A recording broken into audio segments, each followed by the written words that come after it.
of it. Hello, hello.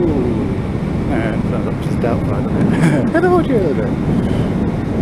Oh, it's another warm ass day. Seriously, it's freaking warm as. Bloody melting here.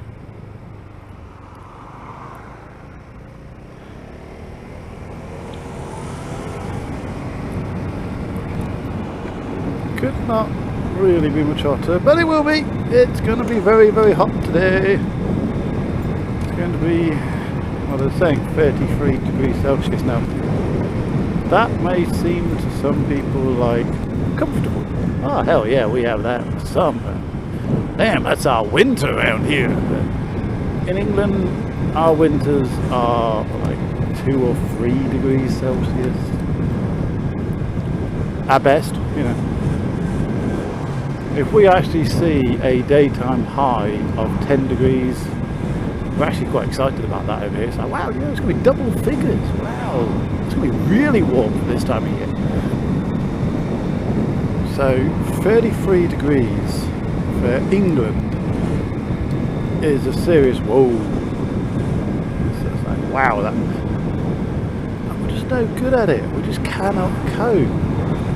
I already heard on the radio this morning, oh yeah, there are going to be speed restrictions on the railways because of the tracks buckling with the heat.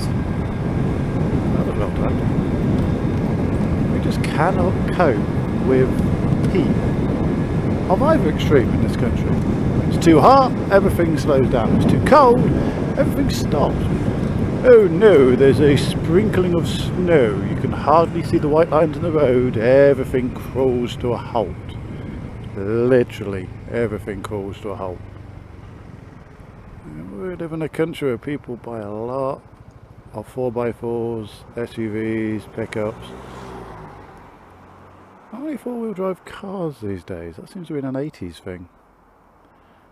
But still, we have a lot of four-wheel drives and nobody seems to know how to use them. I know it's a fashion statement. It's like having a diver's watch back in the day. I remember everyone wanted a diver's watch. Oh yes, it goes down to 150 meters, this diver's watch is absolutely freaking awesome. You're never ever going to go 150 meters. If you did, you might be dead because you're not a diver. You just paid extra to say you've got a diver's watch. So to be fair, it is a fashion statement these days. I mean, I've got 2 4x4s. I'm honest, I'll admit it. I have 2 4x4s. One is a little investment of mine. It's a very, very early Mark II Range Rover in very good condition. It's already doubled in value, which wasn't a lot because I didn't pay much for it from when I brought it. But in another 10 years, it's going to be worth a bomb. Right? So that's my little investment. Then I've also got my project which I'm rebuilding, which is a 1984 long wheelbase Land Rover Series 3.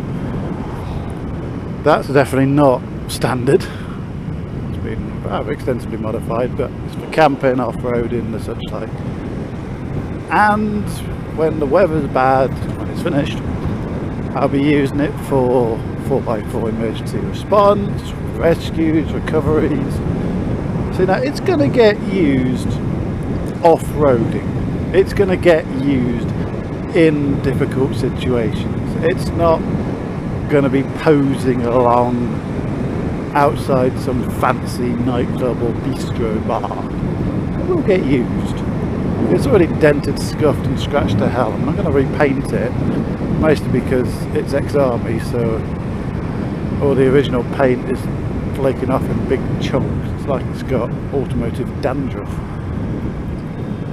So it's going to get repainted and all that stuff. I'm not too fussed. It's going to get scratched. It's already got dents in it.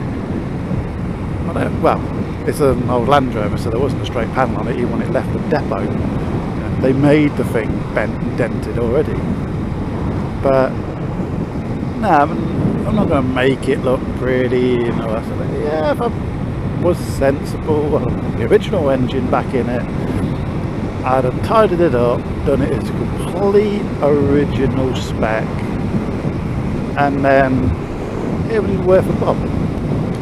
But I don't want it to be worth a bomb. I make my own thing, you know, customise it to how I want it. The Range Rover is going to be my investment, not a Land Rover. But at least they'll get used. I've already done off-road and stuff in the Range Rover. I wouldn't really think, oh, Range Rover, yeah, I was going to go mud plug-in, but you know, I've been in magazines for times where me and the Range Rover have gone, and it's kept up. You know, raised up Discoveries and Defenders and all that stuff. There's me in my little old Range Rover, plodding on behind on the air suspension, road tyres, absolutely fine. Keeps up, quite happy. That's the thing. If you've got a good 4x4, you don't have to worry about it.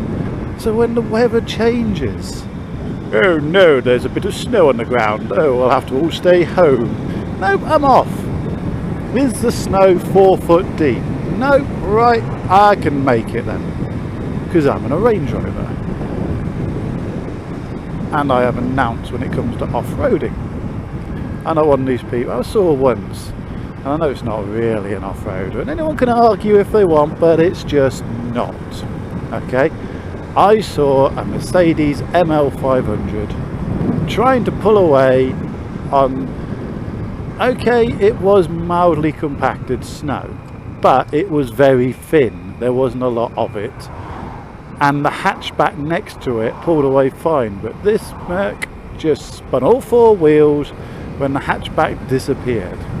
Okay, so clearly the car really sucked, which it kind of does anyway, or B, the driver really sucked.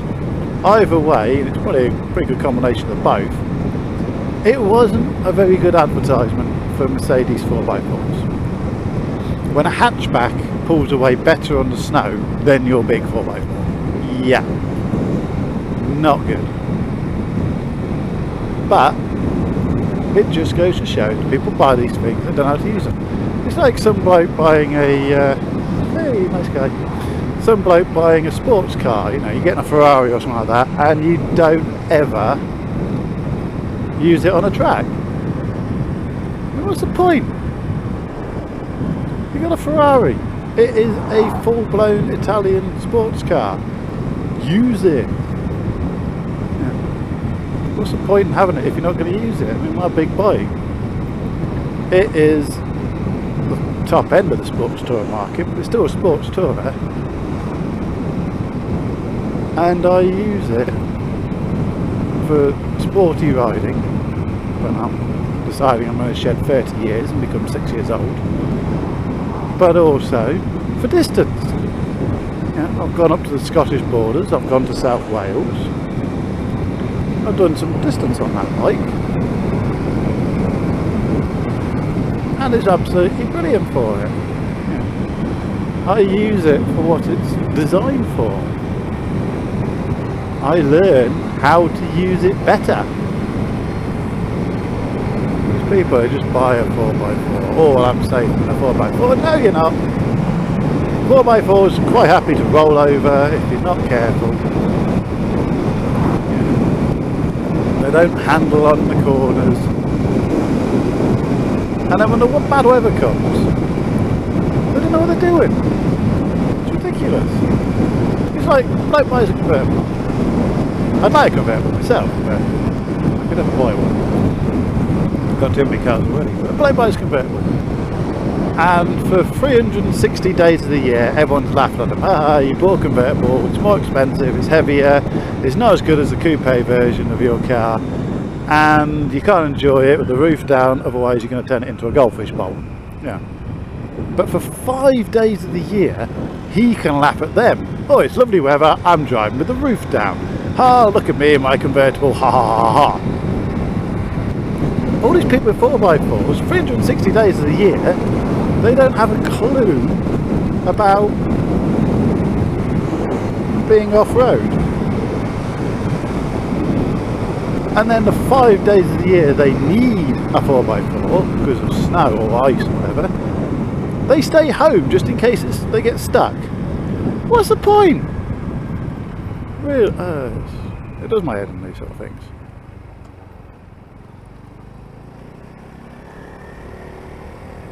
I do like a car with a Think Bike sticker on the back. Makes me... His Audi badge says dope. That's awesome. Oh, that made me laugh. That's dope. I'm trying to read what the little Yoda one is. Offend you, my driving does a shit I don't give. Fair enough. That's cool. Right, I'm nearly at work, so I'm going to say au revoir. This beamer gets out of the way. And I'll see you later. Laters.